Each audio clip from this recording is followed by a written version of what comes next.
Hello. In section 8.3, we're talking about using power series to find solutions to linear differential equations. So let's start off with our sort of generic form of a linear differential equation in the second order. So we have any function of x times y double prime plus any function of any other function of x times y prime, another function of x times y. Add those together and we equal 0. And instead we're going to write this, now we're going to write it in standard form. Just like we saw in one of the early chapters for first order equations, where we divide off by that a2 function so that we have just a y prime or a y double prime at the beginning. So we have y double prime plus some function p of x, that's what we're going to call that now. P of x would be like a1 divided by a2 times y prime. And then a naught divided by a2 is going to be our function q of x, y, and that equals 0. So there's actually some really strong theory about equations like this, which is nice because back in the early chapters, we looked at first order linear differential equations, and we were able to find a solution as long as sort of our p function was nice enough.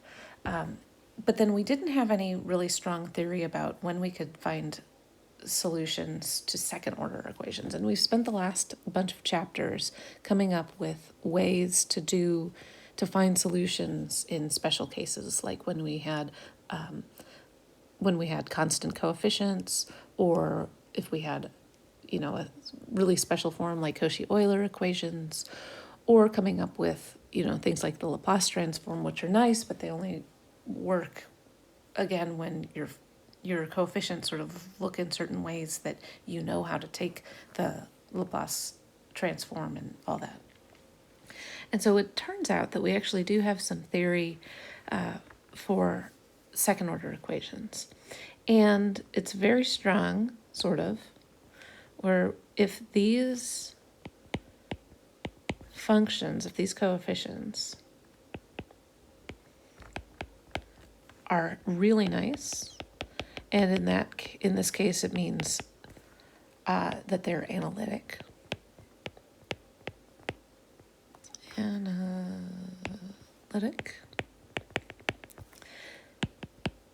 Then now let's give this equation a name.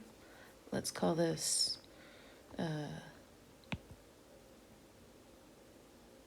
going to call it L for linear. And then our equation L has a solution, and that solution is also analytic. So remember what analytic means. It means that you can express it, if a function is analytic, if you can express it as a power series.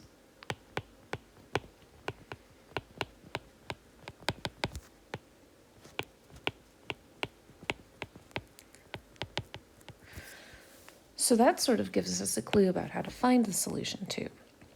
So if P and Q can be expressed as power series, then we know that Y can also be expressed as a power series, and we can use that clue to help us solve for what Y looks like. So we saw in the last video that functions might be analytic at certain points but not at others, because if you have a power series expression for a function, it maybe only converges at certain points. And so we need to know sort of which x values we're going to have our functions be analytic at. So let's give a definition that's going to help us out here. So a particular point, x naught, is called an ordinary point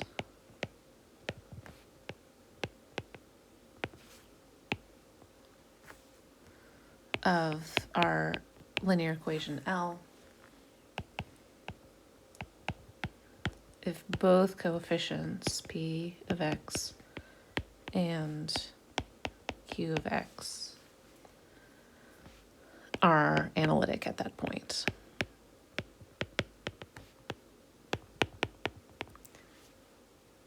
And then if a point is not an ordinary point, then we call it a singular point.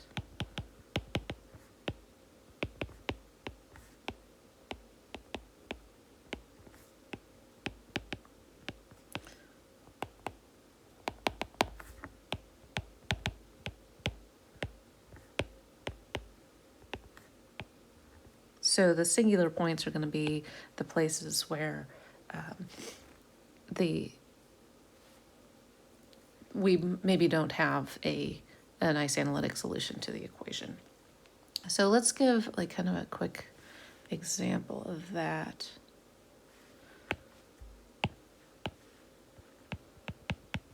So let's think about this equation right here.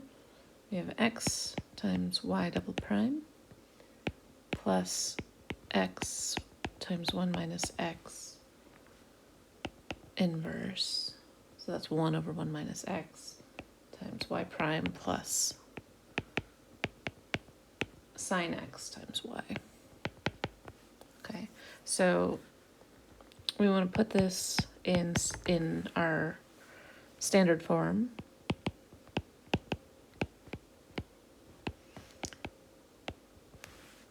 And we do this by dividing by x through the whole thing. So we have y double prime plus x over x times 1 minus x times y prime plus sine x over x times y equals 0. Now, I didn't cancel out those x's because they're sort of worth pointing out for a second. So technically, the way we have it, if you plug in x equals 0, you get 0 in the denominator. But we can see that we could cancel it out anyway. And so that makes it a little bit of a special case that I'm only mentioning here because it's kind of an interesting thing.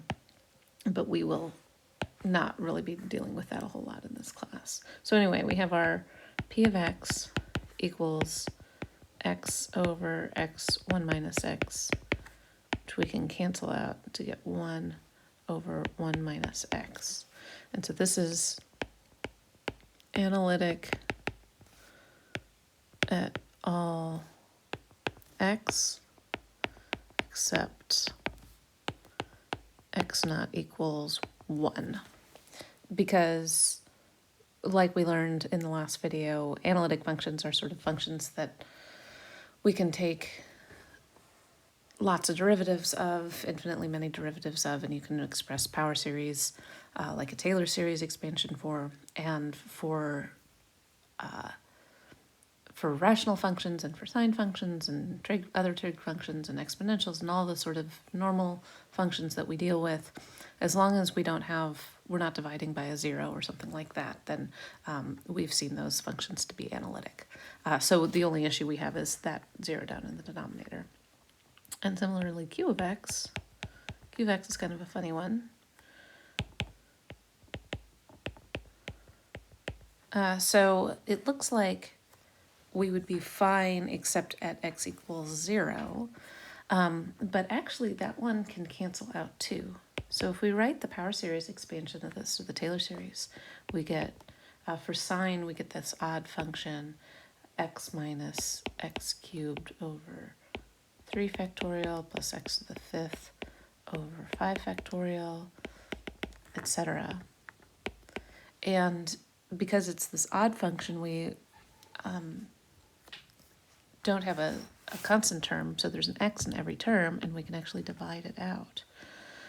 So then we get 1 minus x squared over 3 factorial minus x to the 4th over 4 factorial, over 5 factorial, etc. That was a plus. And so this one is also analytic at all x So the only singular point we get for this equation, let's go back to blue. So x naught equals 1 is a singular point for the equation.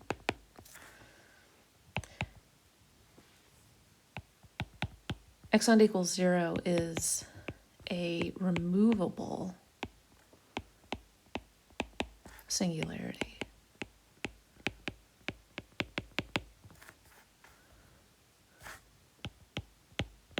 But for our purposes, for all we care about right now, it is an ordinary point. Because if you can remove that singularity, then it sort of becomes ordinary. And then all other x not equal to 1 are ordinary points. So that means that if we were looking for a power series expansion of the solution, we wouldn't want to look for it around x naught equals 1. We would want to pick a different point. And then in a neighborhood of that point, we're going to be okay for our power series expansion. Now, if you ever take complex analysis, you'll see a lot more about the singular points and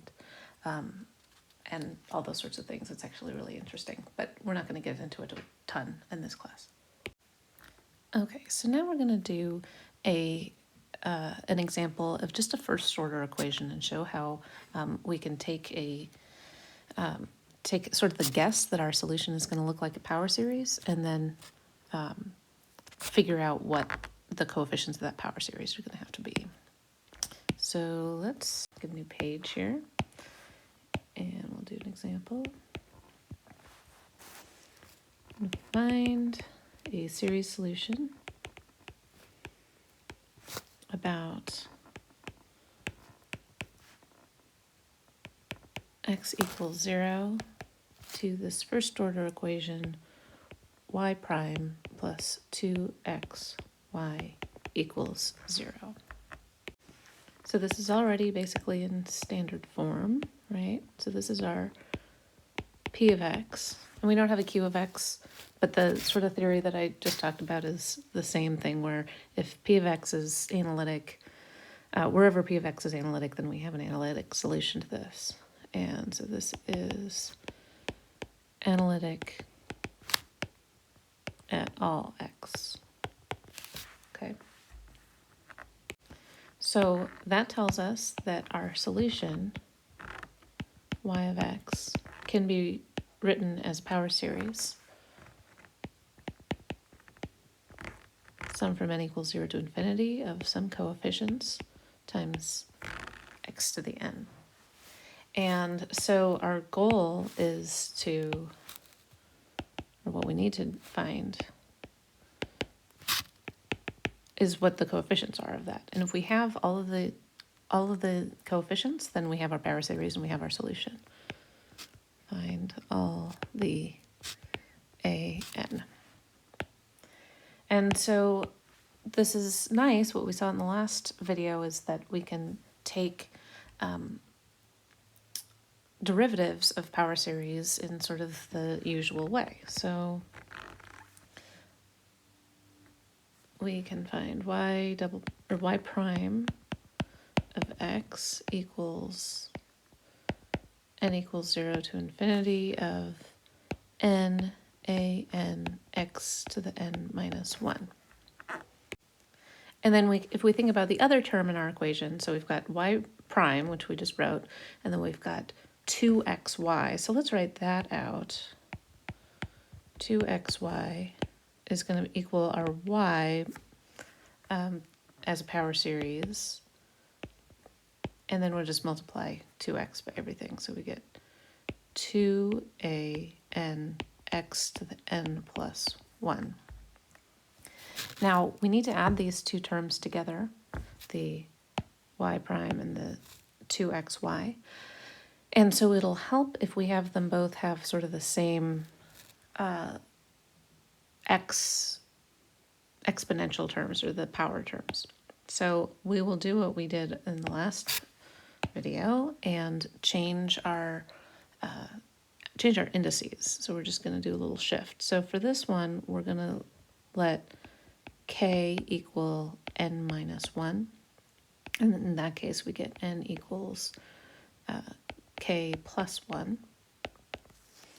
And we can rewrite this as k plus 1, a k plus 1, x to the k.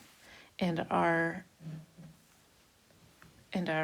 limits, when n equals 0, we get k equal -1. And it's okay if we go negative. And infinity is infinity. But of course, when k equals -1, that term is 0 because that part in parentheses is 0. So we can actually change that limit to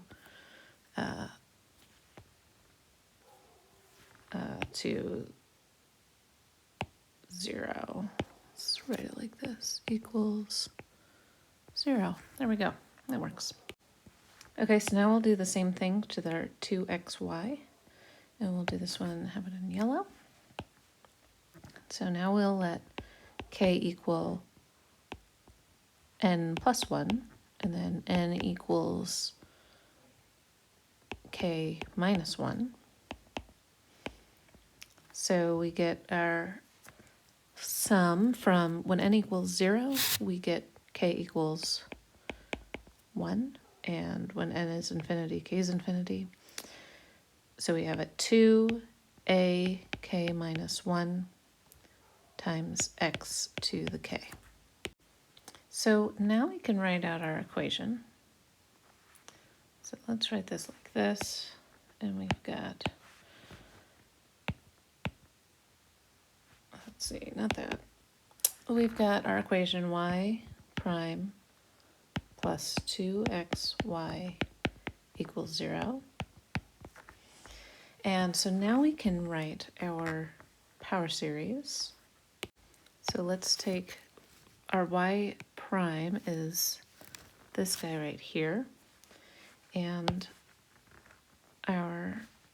then we're going to add our 2xy, which is this. And that's going to be equal to 0. And we can write these, let's see, we want to combine the power series, but one starts at 0 and one starts at 1. So the one that starts at 0, we can just pull out that k equals 0 term separately. And so when k equals 0, we get 1 times a1 x to the 0. So that's just a1 plus the sum from k equals 1 to infinity of k plus 1 a k plus 1 x to the k. And then if we're adding another, we can add those two sums term by term, and so we can actually just sort of bracket this whole thing and add in our 2a to the k, or ak minus 1 x to the k. And that is just a little, there we go. And we'll close bracket that and switch to black and say this thing all equals 0. And then finally, we see we have a x to the k in each of those terms. And so if we sort of pull that out, then we'll have a proper looking power series. So we have a1 sitting out here by itself, plus sum from k equals 1 to infinity of k plus 1 a k plus 1 plus 2a k minus 1 times x to the k equals 0. So this is a power series, right? Because it's some coefficient times x to the k, and it equals 0.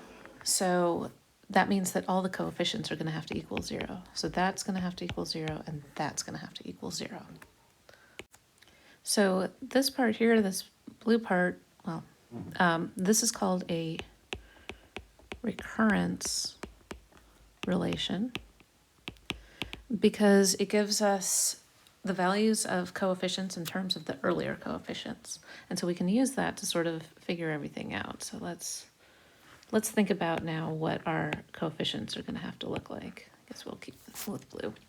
So we can sort of rewrite this to look like a k plus 1.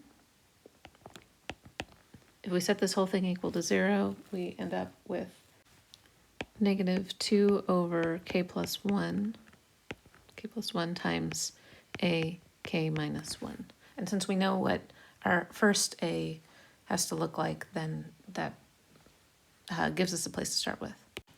So let's plug in some values of k and see what we end up with. So we have if k equals 1, then we get a2 equals negative a0. Okay, so we don't know what a0 is to start with, but at least we know what a2 is in terms of sort of that, whatever that constant might be. When k equals 2, we get a3 equals negative 2/3 a1 equals 0, so we just get 0 there. Now let's go over here and we'll do k equals 3. And we get a4 equals negative 1/2 a2, but we know a2 in terms of a0, so we get positive 1/2 a0. And plug in k equals 4 over here, and we sort of will get a relationship in terms of a3, which is in terms of a1, which of course is 0. So we get a5 equals negative 2 over 5 times a3 equals 0. And so we can sort of guess that for any even k, we'll get a k plus 1 equals 0. So let's focus back on the other side, on the left-hand side. That's kind of the interesting side. What you're seeing on the right-hand side is just that every other coefficient is 0, which you see in a lot of power series, like in sine and cosine. So now k equals 5, and we get a6 equals negative 1/3 a4 equals negative 1/3 times 1/2 times a0. And now we're sort of starting to see a pattern. Let's do another term, k equals 7. And we get a8 equals negative 1/4 a6 equals 1/4 times 1/3 times 1/2 times a0. And we can guess the pattern here. We can extract that out. So for k equals 2n minus 1, some arbitrary odd index, then we get a to the 2n equals negative 1 to the n over n factorial times whatever that first one you happen to start with. And I realized that over on the right-hand side, I wrote it in terms of k, which is fine, except that it sort of might make more sense to write it in terms of 2n plus 1. So now that we've computed all these coefficients, let's plug them into our answer. So then we get y of x, remember it was the power series with coefficients an, which we have just figured out. So this is going to equal a naught minus our next, so all the a1 term is going to be 0, the a2 term is just negative a naught.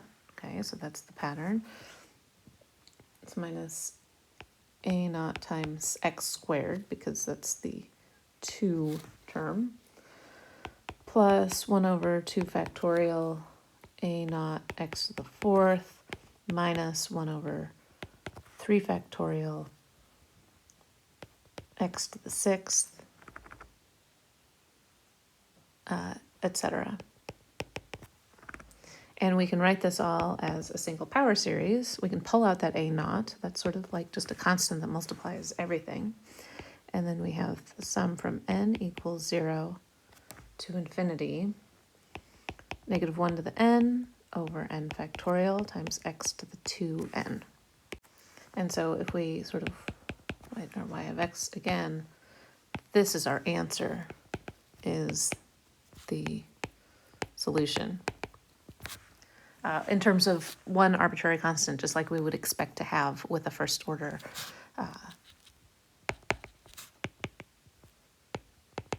equation. So we actually could say a little bit more about this. So this also equals a naught times e to the negative x squared. And you would get that by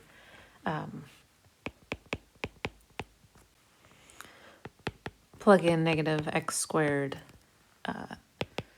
into the power series expansion of e to the x, right? So you would see that if you tried to do that. And also this converges for all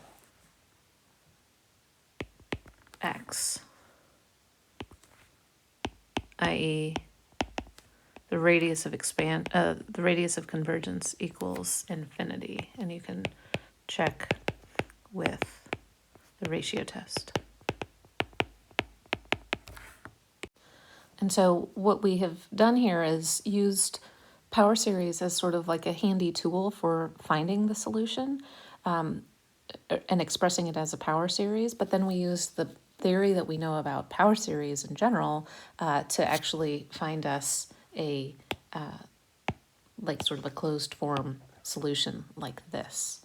So those sort of two tools work hand in hand. So I'm going to take a break from this section right now. This was a first order example, and in the next video we'll do a second order example that works about the same way.